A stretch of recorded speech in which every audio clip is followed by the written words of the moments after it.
저희는 지향산을 배경으로 하고 있기 때문에 이 지향산 일원에 사는 너구리들과 이렇게 저 사람이 마주치시는 기회는 이 가지고 있는 그 개체수 대비 더 많은 것 같습니다. 그래서 이런 문제가 있다가 저희가 이제 현재 작년에 그 모니터링을 계기로 해서 현재 서울대 그 야생동물연구실에서 환경부에서 조사하는 이 너구리 오소리 현황 파악 조사를 학술 용역을 하고 있습니다. 그런데 작년에 그 모니터링 토론회 때 저희가 국립생물자원관에 호유로 그 손승수 박사님이라고 호유로 전문 박사님을 모셔서 이야기를 들었는데 그분이 그 프로젝트를 주관하는 담당이어서 지금 저희 사이트도 서울대에서 저희 연희공원도 서울대에서 직접 모니터링하는 지역으로 선정이 돼서 모니터링 중에 있고 그 결과는 한 11월 말 그중에 나오는 걸로 예정이 되어 있습니다. 그리고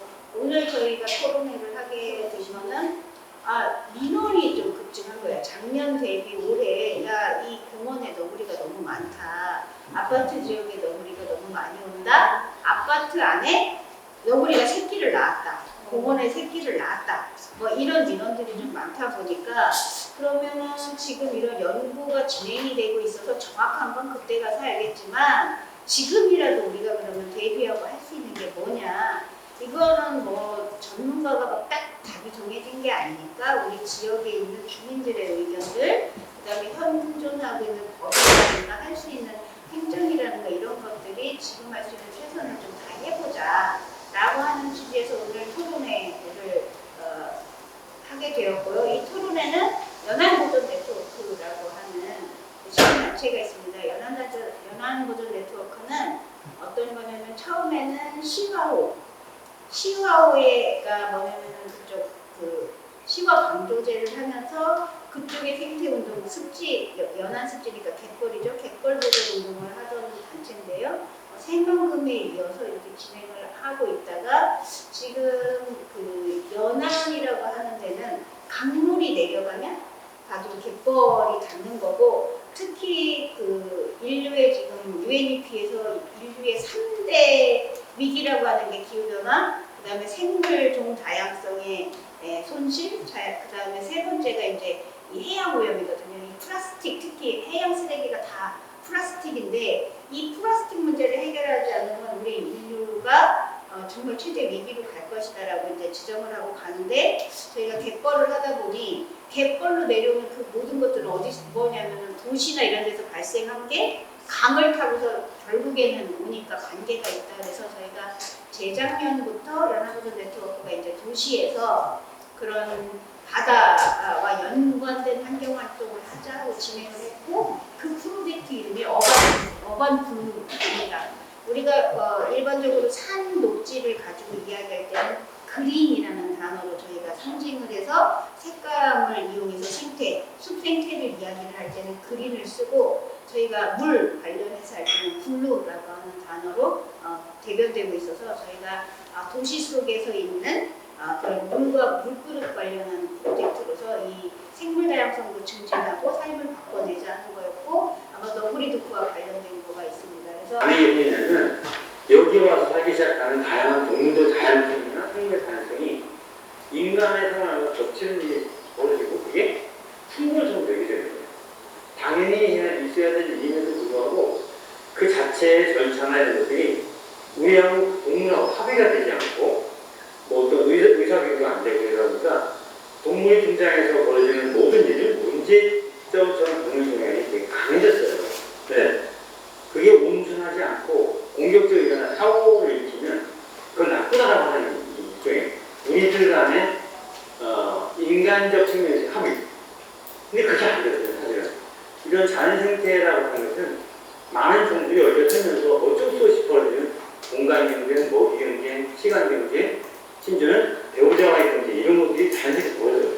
이런 부분이 이해가 돼서 동물을 보는 거하고 지나가게 나타나서 공격했다고 하는 것을 보는 거하고 전혀 동물에 대한 이해가 다른 거거든요. 그래서 이런 그 우수한 공간들이 시민 편의 차원, 뭐 복지 차원, 뭐 휴양 차원 이런 걸 제공이 될 때 이곳을 방문하는 여러분들이 우선적으로 생각할 것은 나는 야생이 말이다. 그 야생은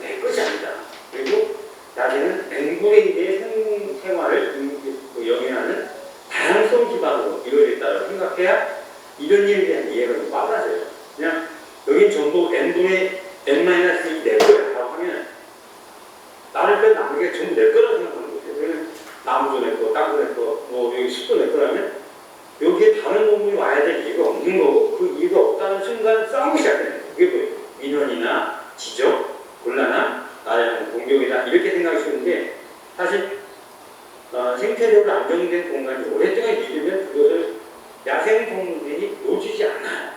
그 놓치지 않는 것을 우리는 뭐라고 하느냐? 동물이 나타났어요. 얘들이 나를 공격해 이렇게 생각하거든요. 정반대로 생각하면 훌륭한 야생 자원을 보면 여기다가 개발해서 아파트를 올려야겠다. 여기 뭐 저는 이렇게 생각하는 순간 만약에 그 야생 속에 있는 동물들이 본다면 여기 내 땅인데 우리하고 똑같은 입장이에요. 근데 이런 생각을 하는 것은 쉽지 않은 거예요. 100명에 1명도 그런 생각을 하는 게 쉽지 않기 때문에 100명에 1명이 당하면 전체가 다 하는 거라고 생각으로 바꾸게 됩니다. 그러다 보면 의사결정이 아주 빠른 시간에 공유되고 또 공감대를 형성하는 이 사회적 구조나 그 시스템을 갖추고 있다 보니까 동물이 생각하는 의사결정 구조보다 훨씬 안정적인 것도 아주 신속하고 견고하고 든든하게 만들어져요. 그러면 한 마리의 야생동물의 행동에 대한 그 평가가 나쁘다, 위험하다, 두렵다 이런 걸로 아예 그냥 전체가 그 판단을 내리니 쉬워지니까 이런 아주 그 우수한 자연경관의 가치를 그런 걸로 사실상 잃어버리는 이런 문제가 매우 상당합니다. 이런 부분도 전문가들과 매체, 언론 이런 데서 좀 말랑말랑하게 참 다루는 시간이 좀 필요할 때가 된 거죠. K그룹의 그 너구리 가족분이 있어요. 한 그룹 당 적게는 한 6마리에서 많게는 20마리까지의 그 너구리 분이 가족을 이루고 하는데 그 분들 간의 경쟁이 생기고 그 분 간의 경쟁이 인간에 대한 공격 행위로 나오거든요. 근데 그거를 공격 행위로 볼 것이냐, 흔히 말하면 내 땅에 내가 들어왔는데 남이 왜 왔냐 이렇게 묻는 거를 어떻게 이해하도록 홍보하는 것이 더 중요하냐. 그 너구리가 지금 서울에 많고 그 너구리로 인한 문제점으로 보이는 것이 올바른 것인지 이건 사실 누구도 답은 없는데 즉 세상의 모든 판단 기준이 모호하면 모호할수록 그걸 흔히 말하는 모순이라고 판단해요. 여기 전 박사님 하는 일이 바로 이런 모순을 아주 날카로운 법의 잣대로 회기화하고 그걸 균일화해서 모순의 크기 가장 적게 만드는 일이거든요. 근데 우리가 이런 동물이 옆에 살아가는 것 자체를 모순이라고 보는 경우는 많지 않아요. 여기 내가 돈 주고 땅을 사서 내가 건물 지었는데 거기에 들어온 동물을 내가 쫓아냈다고 뭐가 잘못이냐라고 하는 것은 여기에 모여야 되는 많은 사람들의 이 사고방식 출발선에서는 전혀 맞지 않는 방식이에요. 근데 이런 얘기는 환경부도 원하지 않고요. 뭐 정부 기관도 원하지 않아요. 심지어 많은 이런 그 자연을 돌아봤던 분들도 거기까지는 너무 많이 나갔다라고 생각합니다. 근데 우리가 이제 정작 우리가 훨씬 자연 환경을 누리고 있는 뭐 영국, 뭐 호주, 미국 이런 데 가보면 동물에 대한 일종의 생각들이 상당히 그 수준이 과거에 그냥 황구, 백구 이게 뭐가 됐어요? 황구, 백구가 개가 됐고 개가 견이 되고 견이 반려, 견까지 올라왔어요. 우리 그 생활 주변에 등장하는 동물들의 격이 어떤 기준을 가지고 보는 거에 따라서 이렇게 바뀐 것을 우리가 지금 현재 가장 요시 체감하고 있거든요. 근데 그 친구들보다 훨씬 자연계에서 많은 서비스를 담당하는 종류 중에 하나가 저는 너구리예요. 너구리가 이 숲에서 하는 일은 사람이 연간 월급을 가지고 할 수 없는 엄청나게 많은 일이 있어요. 씨앗도 버텨주고 적절하게 동물의 개체수 조절하고 심지어 숲의 일정 공간을 파서 물도 들어가게 하고 이런 일들을 끊임없이 하거든요. 이런 것을 생태 서비스라고 합니다. 근데 생태 서비스는 이 분야에 관련된 부분은 전문가는 이해를 하고 있지만 대부분은 그 땅 파는 게 뭔데 개구리 먹는 거 당연한 거 아니에요. 이렇게 생각하면 그 순간 우리가 하는 일만 높게 보이고 이 동물들의 활동 가치는 없는 것이 되는 모순이 생긴 거예요. 결국 이 숲이 이렇게 건강하고 매일 우리가 뿌리지 않아도 나왔던 식물들의 싹들은 사실 바람에 옮긴 것도 있지만 조리와 너구리와 오소리와 심지어 벌레가 옮겨서 땅속에 묻어둔 다음에 싹난 것들이 이 숲을 만들고 이 숲이 좋아서 우리가 아파트를 만들고 이걸 누리고자 하는 욕심을 부리는 게 이런 얘기에 결국 답이거든요.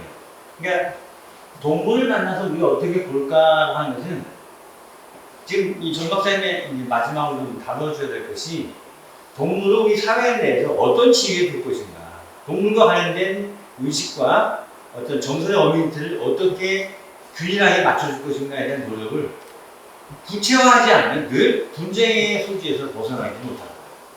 그러니까 기준이 없으니까 그 기준이 없기 때문에 늘 너는 잘못이다 그렇지 않다 사람 간의 공격과 방어도 생기고 동물과 사람 간의 공격과 방어도 일어나는 거예요. 지금 우리가 이렇게 잘 살게 된 것도 이런 거예요. 도심에 있는 많은 구조들이 최근에 이제 도심 속에 등장하는 많은 너구리는 왜 늘어나는 거예요? 가장 큰 게 사실 좀 어렵긴 하지만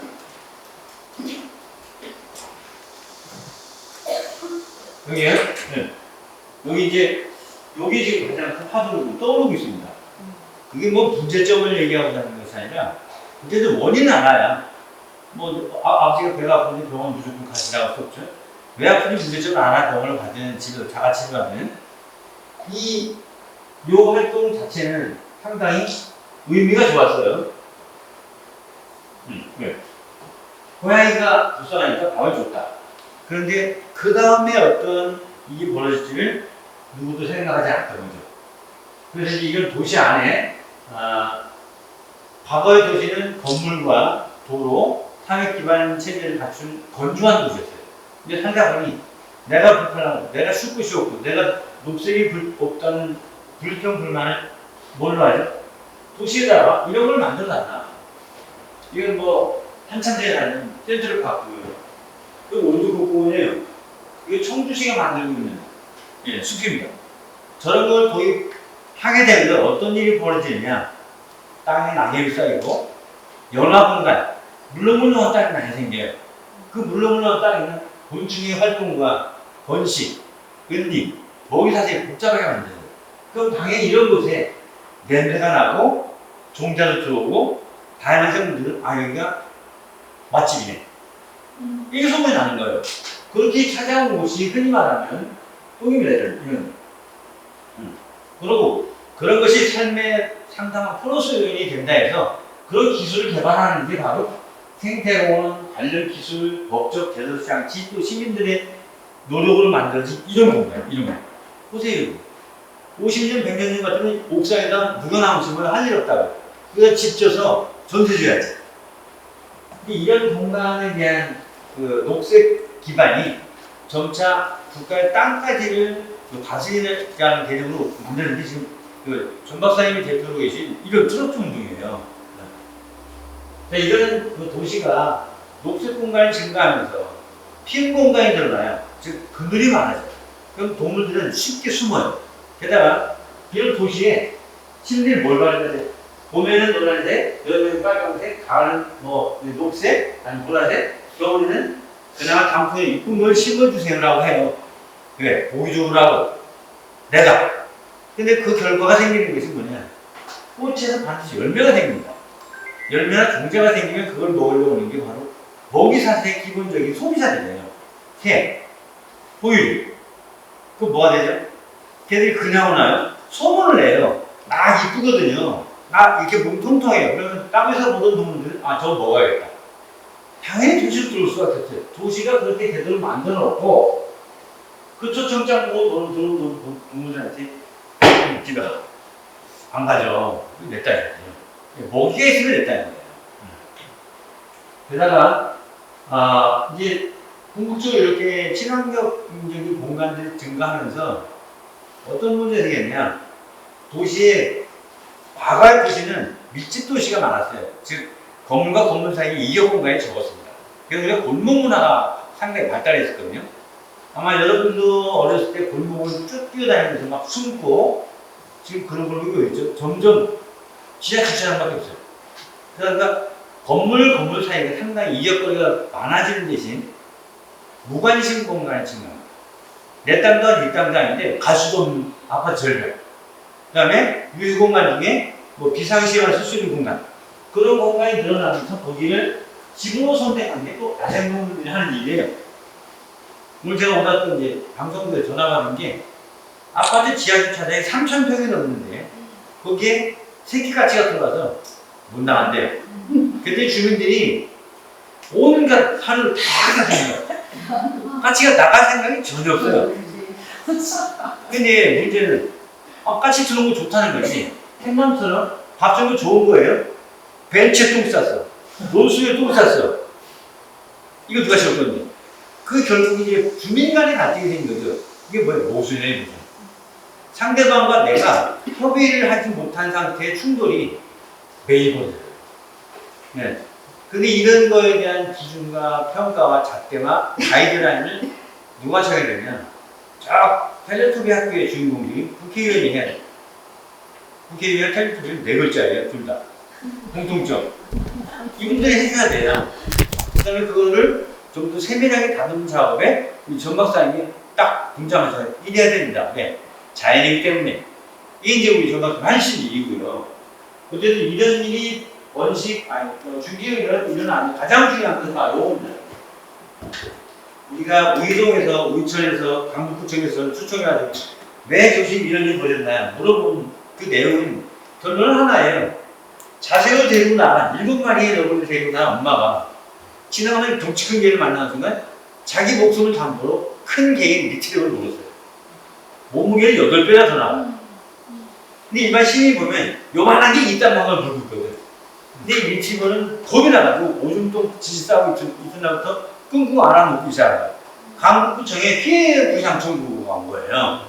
저한테 이거 해결해달라.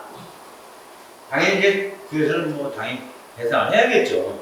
그냥 거기다가 주의 팻말도 안 해보고 개도 개봉도 안 하고 안전요원도 없고 게다가 무슨 뭐 보호 철책도 없고 그걸 계기로 우이천에서 너구리가 어떻게 하면 인간과 같이 살 수 있는지에 대한 묘안을 이제 찾기 시작하게 이 친구들이 거기를 이제 예를 들어 파이프나 뭐 동공에서 나오면 새끼 데리고 약 2-3달 정도 거기서 적응하고 다 흩어져요. 그럼 제2번식기가 오게 되면 새끼들과 어미들이 좀 흩어져요. 그 시간이 되면 공격 기회는 훨씬 줄어들 수 있어요. 그런 것을 전문가의 의견을 들어서 이제 우리 추리우 선생님 같은 거 얘기를 들어서 현장의 목소리를 가지고 답을 적어줘라. 너구리 사납지 않아요. 아이라는 모든 동물은 다 무서워요. 이런 부분을 한번 보여주는 것이 그렇지 않은 경우가 얼마나 큰 차이인가요? 그 기간은 2달에서 석 달만 참아주면 됩니다. 1년 365일 중에 20%만 기다려주세요. 얘들은 자기 생활의 100%를 우리 강북구 시민에게 돌려줬습니다. 뭐죠? 다 뺏겼잖아요. 이런 양보의식을 개념화하는 얘기 좀 해줘라. 이래가지고 대신 강북구는 우이천에다가 그런 팻말을 붙이고 거기 이쪽에 뭐 일용직 공무원들이 나와요. 공무원 일용직 근무자가 와서 팜플렛으로 그거 나눠줬어요. 한동안. 우이천에서 어떻게 하면 너구리한테 물림 사고를 방지할 수 있을까? 근데 그 우이천을 관리하는 일종의 시의 담당 부서직원이 거기도 하루에 20kg가 넘는 캣맘들의 사료가 들어옵니다. 한 20kg. 다 재봤대. 너 얼마나 주나? 약 170명이 모여가지고 돕는 거예요. 170명. 근데 올 때마다 이만한 거 가져오고, 또 봉지도 가져오고, 가져가지고, 배낭에다 가져오고. 그럼 그냥 두고 가는 거야. 아무 생각 없이. 아니, 이 다음의 문제는 그분들한테는 너무 어려운 문제일 수 있어요.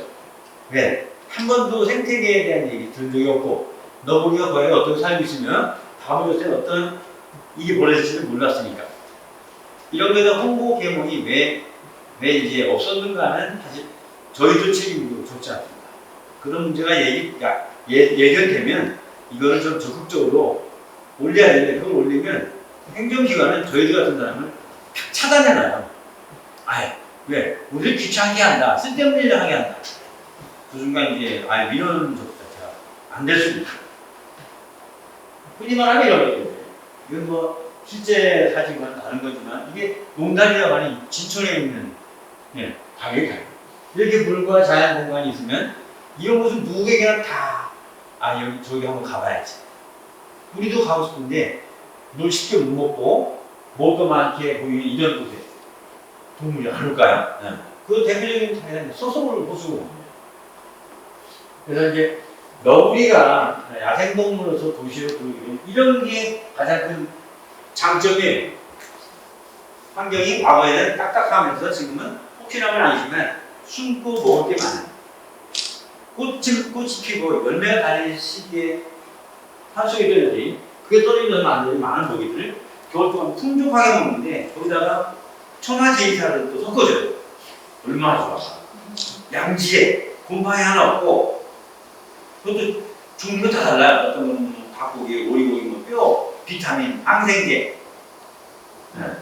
이런 것들이 이제 결국은 동물들에게는 되게 자기가 보기에는 너구리가 보기에는 너무 살기 좋은 거예요.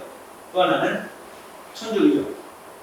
야생에 있으면 어쨌든 천적이 등장할 수밖에 없어요. 하다못해 집을 나간 개라든가 어린 개체 같은 사기라든가 야생화된 고양이라든가 더 나아가서는 이제 담비나 조금 더 하면 뭐가 있을까요? 고라니, 곰 이런 친구들이 결국 고라니 먹지 않겠지만 얘들의 천적처럼 작용하거든요. 이런 기회가 이제 도시 속에 많은 동물이 점점 증가하게 된 이유를 제공했다. 게다가 도시는 아까 말씀드린 것처럼 아무도 관심을 두지 않는 시설물이 정말 많아요. 그런 게 이제 다중시설이 늘어나다 보니 이런 문제가 벌어진 거죠. 이런 게 이제 우리에게는 오히려 이런 더 좋은 법적 제도 장치와 전문가들이 만든 데이터의 축적 기회 이런 걸로 대응 방안을 만드는 후기가 될 수도 있다. 이게 이제 실제 도심에서 벌어진 너구리 관련 이슈예요. 이건 뭐 이미 언론에서 많이 등장했고 개체수 조절이 없을 경우 이런 일은 앞으로 더 강해질 것이다. 왜냐하면 서울생태공원 자체가 본 바로는 집단 간의 알력이 심해요. 그래서 집단 간에 싸우다가 그 불똥이 사람을 지치는 거예요. 그러면 앞으로 어떨 것인가요? 이 소서공원에 있는 집단의 강도를 어떻게 조절할 것인가? 피난을 해서 중성화할 것인가? 잡아다가 다른 데로 옮길 것인가? 이걸 누가 결정할 수 있는 거예요. 이게 이제 의정부, 우이천 여기 의정부하고 우이천에서 동시에 있던 고향 동시에 있던 일인데 여기 있는 친구들이 신문기사 얘기를 났어요. 같이 살자. 자, 그런데 이런 거를 같이 살자고 하는 사람이 있다면 이쪽은 더 큰 집단이 왜 이걸 밥을 주냐는 거예요. 왜? 갈등이 쉽게 해결되지 않습니다. 여기 갈등은 그냥 이해관계도 아니고 정서적 문제예요. 게다가 이제 최근에는 질병계의 우려 때문에 저렇게 광역별 예방제를 섞어놓은 먹이를 줘서 안전하게 처리하고 있으나 이 역시 물음표가 있는 경우가 있습니다. 고양시는 너구리가 좀 모양이 노숙자 패턴인데 소설공원은요, 와 52층에 사는 모습이에요. 깨끗하고 여기에 네일 아트까지 하는 것 같아요. 반투리 색깔이 너무 찬란해요. 도대체 이런 너구리가 어떻게 있나 그래요. 그냥 쫙 먹고 사는데 집에 있는 개도 저렇게 깨끗할 수가 없다 하죠. 제가 이따 사진을 보여드릴게요. 정말 난 난생 그렇게 깨끗한 건 처음 봤어요. 이게 바로 뭐예요? 어마어마한 기계 만든 데크미트장이라니까 햇볕을 덜 봤어요. 채색이 약해요. 거기 보드라운 땅이 있어. 발톱이 너무 이뻐. 여기는 진짜 야생인 분들. 이거. 이거 지금 주민들이 이러고 있어요. 오히려 이 강아지가 무서워서 도망가고 있고 얘들은 왔다 갔다 해요. 걔한테 으름대고. 이건 아빠고. 여기 새끼들은 누워 자. 제가 아이들이 그냥 일광욕 하나. 런던의 하이드파크에서 그냥 이러고 있는 거예요. 나 햇볕이 있는데 뭐가 잘못인데. 이런 전경이 주민들에게 되게 호기심이 있으나 이 친구들은 얘를 만난 순간 두 가지예요. 도망갔거나 아니면 싸우거나. 여기서 자주 닥스훈트도 물리고 또 이 수나미도 물리고 이 친구들이 아직 안 될 때 워낙 크니까 이제 또 저 주인분이 한 얘기는 관심 없다. 여기 관심 없대요. 노무현이 그런 관심 없다. 다 다행인 거지. 근데 저 친구가 관심이 없는 이유가 나중에 아니지. 잘랐어요. 티를 나는 거죠. 중소나. 이런 것들은 이제 도시에서 대체수 증가로 문제가 길어지는 너울 어떻게 볼 것인가에 관한 것이 사실 답은 없어요. 어디까지가 한계의 값이고 얼마만큼 생태공원을 유지되면 애들이 이동 범위 어디까지 허용할 것인가를 우리가 만들 것인가. 그래서 가장 중요한 것은 의식 변화가 필요하다. 그럼 어떻게 해야 될까? 이런 곳에 훨씬 많은 분들의 동참을 필요로 하는 원동력이 있어야 돼. 여기 왔더니 참 내가 세상을 새로운 곳으로 봤구나. 네? 너구리뿐이 아니다. 까마귀. 제가 이제 YTN인가에서 까마귀 또 취재가 와가지고 요즘 왜 까마귀 도시 많아졌느냐. 도시에 숲이 많아지고 그 숲에 새집을 줘요. 그 새집을 가장 좋아하는 친구가 까마귀. 왜? 그 잘생긴 알들이 흔히 말 메추리하고 똑같아요. 다 먹어요. 제가 이제 까마귀만 한 6년 가까이 추적해봤더니 하루에 평균 60에서 70개 가까운 둥지를 털어요. 다 먹어요. 너무 잘 나와요. 그래서 어떻게 해야 되느냐? 제가 일부러 그 메추리알을 새알 둥지를 만들어서 올려놨어요. 그리고 카메라를 다 달았거든요. 나가서 가라. 그리고 이제 가장 큰 희생자 중에 하나가 호랑이집박이에요. 호랑이집박이 둥지에 잘 보이게 돼 있어요. 보이면 바로 가져가요. 이제 실제 그 호랑이집박이가 이 까마귀가 공격해서 알을 놓은 장면을 제가 많이 촬영해놨는데 이 도심 속의 까마귀도 사실 최근에 이제 공격성이 높아지고 강남에서도 한번 그런 일이 있어요. 뉴스에 나왔거든요. 지나가는 사람 막 바로 밝히고 그 도시로 들을 수밖에 없는 이유는 산보다 따뜻하고 먹을 것도 많고 게다가 먹을 것도 연중 바뀌어요. 그러다 보니 까마귀는 머리가 좋죠. 도시에서 집을 줘도 아무 관심이 없으니까 도시 빌딩 사이에다가 둥지를 만들고 이제 그쪽에 부활을 한 거예요. 이런 것이 과연 이제 우리에게 어떤 것을 알려주는가, 나쁘기만 한 것인가.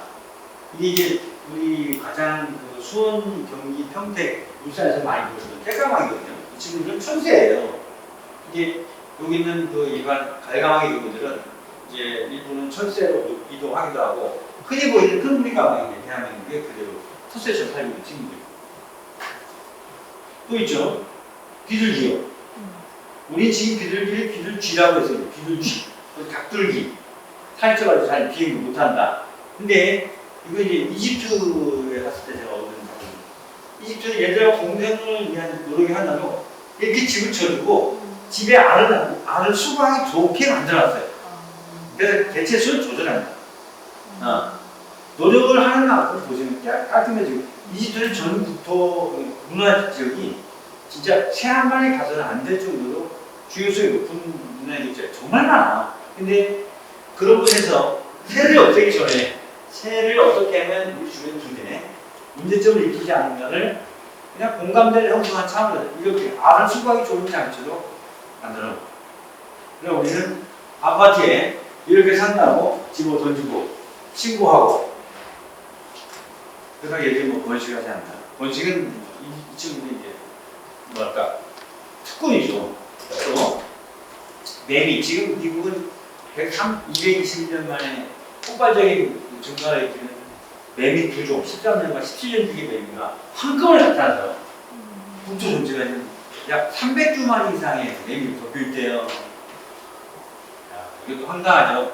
지금 우리 대한민국 도시 안에 있는 매미 밀도가 시골보다 8배에서 19배 높다는 게 이미 국립생태원에서 자료 결과가 나와 있습니다.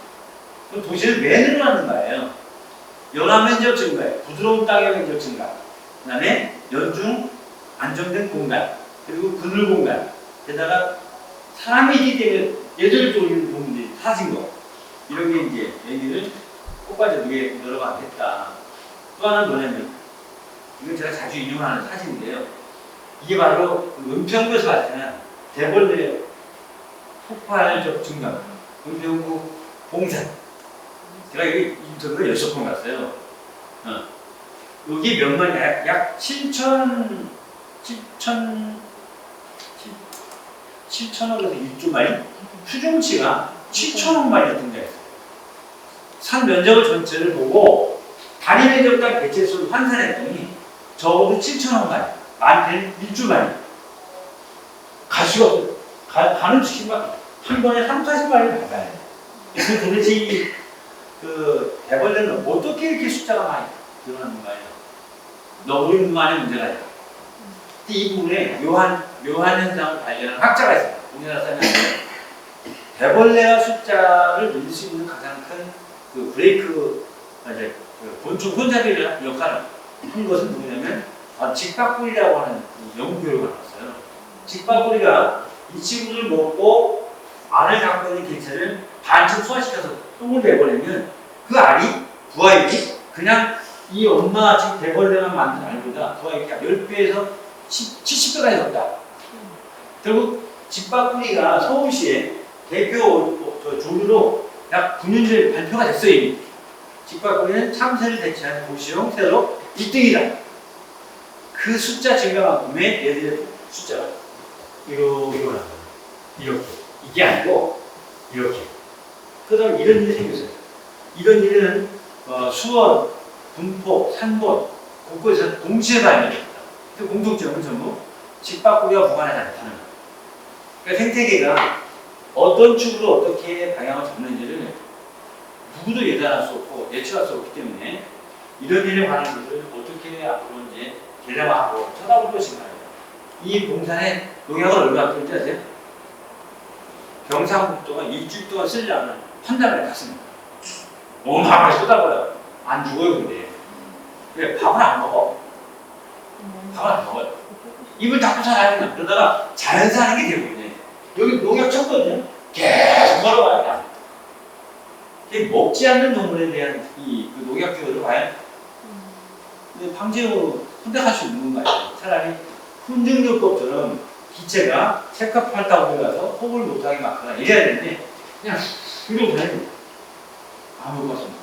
실제 그렇게 죽은 개체는 2%도 안 된대요. 이제 공존이라는 거 오늘 뭐 20분 동안 제가 할 얘기가 사실 많지 않은데 공존은 다른 것보다는 어쨌든 다르다는 걸 인정할 수 있으면 좋겠다. 나하고 저 동물도 다르지만 그 다르다는 것 때문에 우리 다양성이 주는 가치를 누리고 있고 또 그들이 하는 일들이 아까 말씀드린 것처럼 생태적 서비스로 우리에게 다가오는 것들은 평가하기 어려울 만큼 큰 가치가 있다. 사람이 투입해서 하는 일보다 훨씬 많은 일이라는 게 동물들이 하는 거거든요. 중국에서 또 있었는데 이제 지구온난화에 의하고 상해나 북경 쪽에서 아예 배와 사과가 생산이 안 되니까 해발 1700m 높이로 묘목을 다 옮겨 심고 거기서 생산을 시도했는데 돈이 안 오는 거 추우니까 뭐죠? 군인들한테 깡통을 주고 붓으로 찢게 해요. 이렇게 꽃에다가. 그랬더니 바닥에 있는 풀이 다 죽어요. 결국은 풀이 사라지면서 배도 병들고 농사가 안 돼요. 근데 반대쪽은 벌을 한 사람이 한 통을 가져가서 벌을 뿌렸어요. 벌을 한 마리가 하루에 6,500명 이상이 한다. 군대 6,500명 하는 일, 벌 한 마리가 하는 거예요. 딱 1초도 안 받아요. 풀 한 그릇 안 죽여요. 근데 그 벌이 한 일은 사람이 한 일보다 더 정확하고 신속하고 에너지, CO2 없이. 이런 생태계 서비스를 우리는 과연 얼마나 이해하고 있는가에 그래야만 저들의 가치를 우리가 피부로 느끼는 거예요. 그런 것을 해야 되는 일종의 당위적인 포스가 사실 그런 곳이에요. 여의공원에 시민들이 들락거리면서 배울 수 있는 이런 곳. 이런 곳에 관한 우리 구청이나 서울시 조금 더 심도 있는 투자가 좀 관심이 있으려면 지금 이런 얘기들, 노력 같이 살아가는 방법이 무엇인지에 대한 얘기가 답이 나오지. 저희들끼리 아무리 얘기해도요, 사실은 이거는 울림이 적을 수밖에